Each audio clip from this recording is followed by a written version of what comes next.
تسألني وانا ولا افهم. قد صدرها عرضي رقد وخيم ضيع صوابي صرت مثل العجم ما عاد لقيت كلمه ولا معاني. يوم ما انا صرت اشوف الاسنان هذا القصيده هم طالبينها حق غاده واماني. ايوه حق الاسنان، اخ اديته. غادة ومن؟ حق الاسنان. غادة اصور ايوه حق الاسنان قال اوكي آه.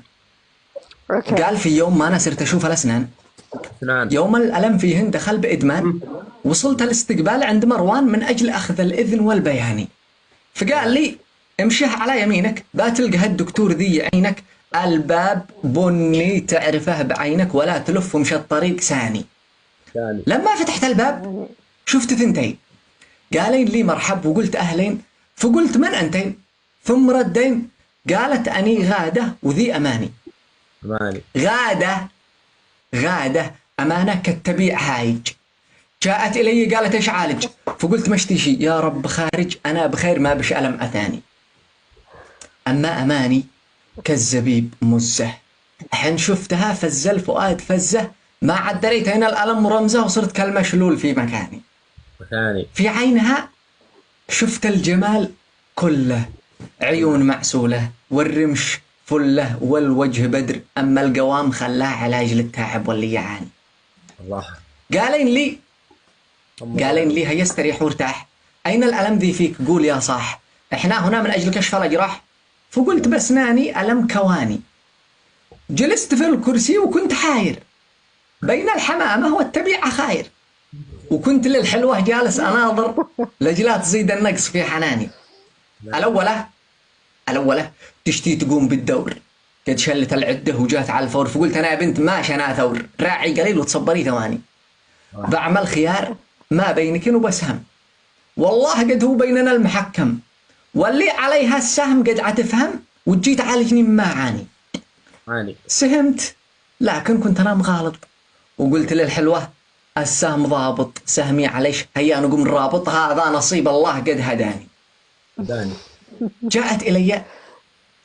جاءت الي والكبد شعل نار، والحس مني فر والالم طار، والعقل ابن الكلب مدري انسار ما عاد دريت ان القدر رماني.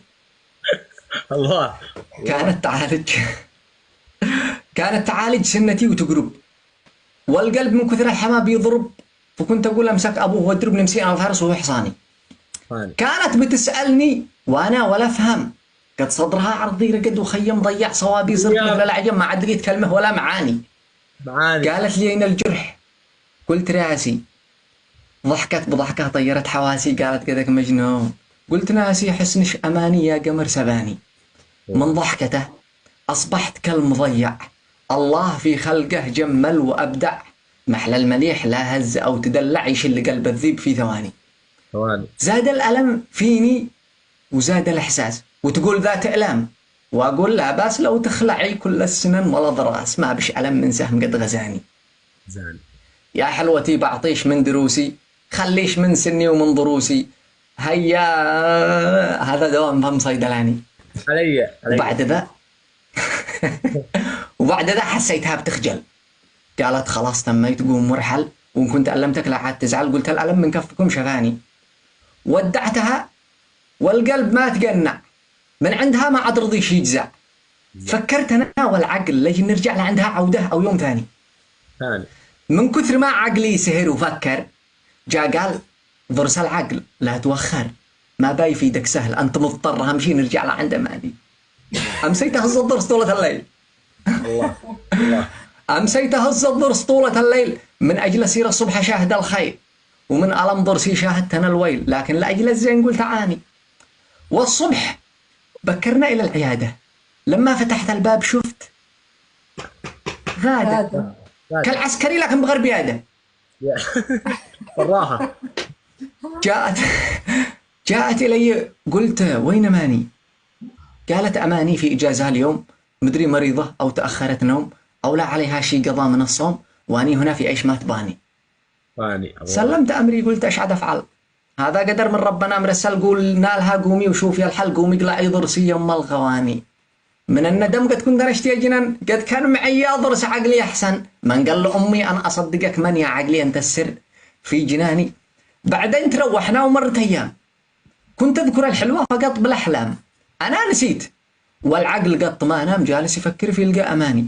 فجاء إلى عندي وقال لي اسمع، قم زيد جرب هز ضرس واخلع. فقمت لطمته وقلت له جع ما سوته غاده فيني كفاني. والختم صلى الله على المشفع شفيعنا يوم العباد تجمع تعداد ما ضوى البروق يلمع وعد ما نسمع صوت الأذان. وسلامتكم.